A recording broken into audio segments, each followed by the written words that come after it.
Alright, currently at Shibuya Station. A beautiful day. Just take a look at around all this cray-crayness. This is actually pretty quiet. I think this is actually what the future of the world looks like. We're all just kind of shoved into cities and forced to enjoy our lives with thousands, millions, and bajillions of people. Yeah, so since this is a 360 video, use your YouTube app on your phone to look up, look down, look left, look right.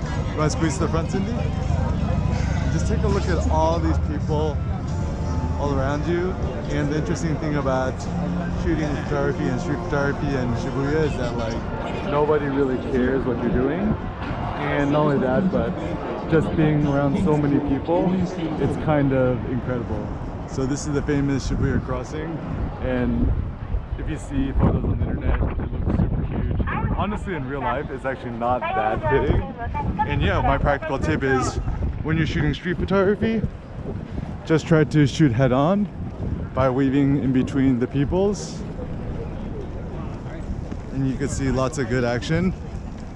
And it keeps going for like 2 seconds.